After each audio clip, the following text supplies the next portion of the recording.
Good morning po sa inyong lahat mga kapatid dyan.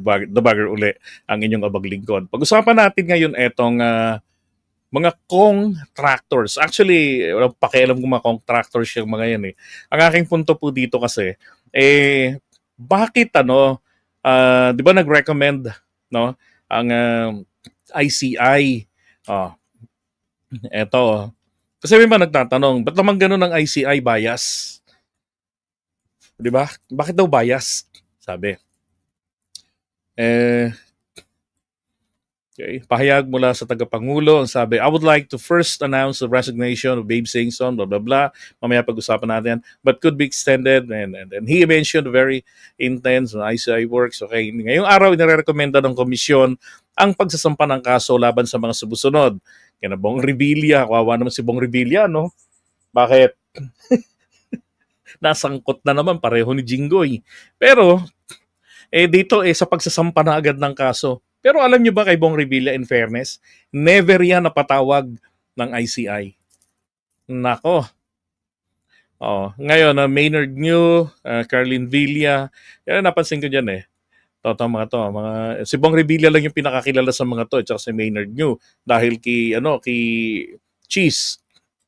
And then, ang mga posibleng mga kaso ay direct and indirect bribery and corruption of public officials, plunder, and administrative sanctions, among others. We are also submitting new evidence in addition to our previous referrals, which may possibly lead to more charges for the following individuals. Kay Bonoan at kay Catalina Cabral. Ito pala kapitbahay lang, kabarangay lang pala namin to. Kaya pala sa palengke nakikita ko to. Nung unang lumabas to sa House of Representatives, hindi ko familiar. Sabi rin ni Go Philippines, sa palengke pala namin nakikita. Ito pa. Yan, sina Yusek Bernardo, Saldico, Commissioner Lipana, Henry Alcantara, Bryce Hernandez, JP Mendoza. Mga umaamin naman na itong mga to eh. Tatlong yan eh.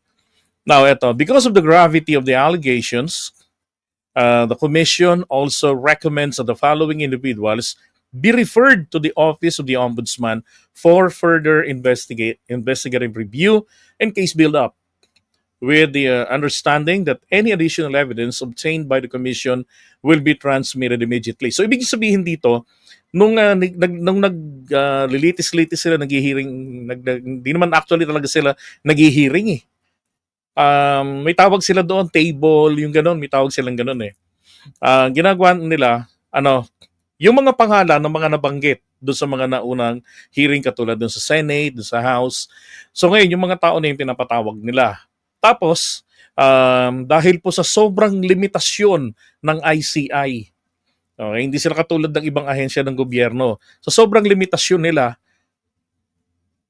limitado rin ang nakukuha nila ng mga ebidensya. Natural, di ba? Common naman na yan eh. Ngayon, ang ginagawa nila, hindi po nila binibitiwan na inaabswelto nila. Gusto ko lang ding linawin.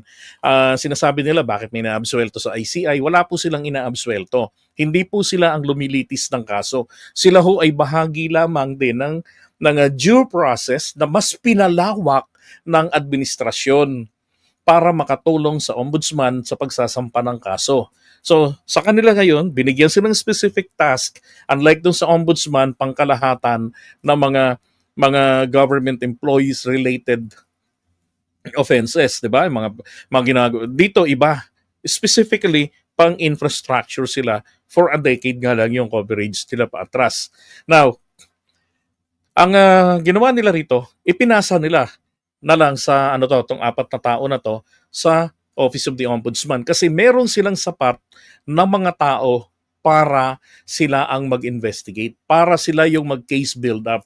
Kasi ang gagawin ng ombudsman dyan, di ba sabi ko nga sa inyo, kahit na simpleng referral, chismis, na ulinigan lamang ng ombudsman, anonymous, informal request for investigation, nagsumbong sa kanila, ay dapat silang mag-investigate. Kasi ang trabaho ng ombudsman, bantayan ang pera ng taong bayan. Diba? Kaya nga kahit nakalingas-ngas pa lamang ng korupsyon, dapat na po silang nakabantay, nag-iimbestiga para yung mga nagtangka pa lang, ay masampahan na ng kaso. Yun po yung kanilang mandato. Kaya ganun ang ginawa nitong ICI, binato sa kanila. Kasi hindi nila makitaan ng mga sapat na mga ebidensya etong apat na to.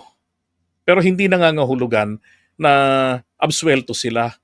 Tanging ombudsman lamang sa kanilang pag-iimbestiga kung ano ang magiging findings nila sa case build-up, doon lamang nila masasabi kung itong taong ito ay karapat-dapat na iakyat ang kaso sa Sandigan Bayan. Kasi mahirap magdala ka ng kaso sa Sandigan Bayan, ang basihan mo, laway-laway lang.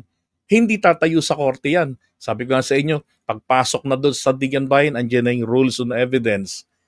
'Di ba? Yung rules of court, lahat na ng rules diyan. Oh, papasok na ngayon diyan. Siyempre yung mga tao ang inaakusahan, kukuha ng mga abogado 'yan. O may mga pera yung mga yan, kayang bumili ng mga magagaling na abogado. Hindi bumili. Mag-hire ng mga abogado magagaling.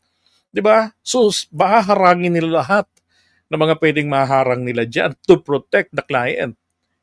Kaya pinasa lang nila yan. At saka isipin nyo ha, yung mga yung mga sinasabing bakit yung mga tauhan like itong si Maynard New na tawag dito na nasangkot dito, bakit yung ibang mga ipis lang o mga sapsap, mga ganyan.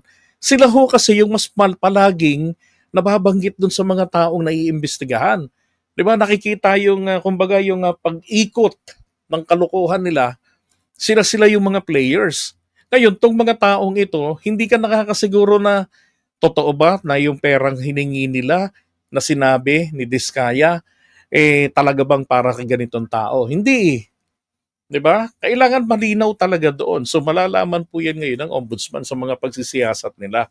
Kaya yan ipinasa. Pero hindi nangangahulugan na naging bias ang ICI. Hanggang lang naman sila eh. Hanap ebidensya lang naman sila eh. Ipunin lang naman nila. Tapos pasa nila yung kaso, recommend. Pag matibay ang matibay ang nabuo nilang mga ebidensya laban sa isang iniimbestigahan nila, then irerekomenda na nila sa ombudsman na sampahan yun ng kaso. Pero nasa ombudsman yun kung magano pa sila fact finding. No. Ay nako. Okay?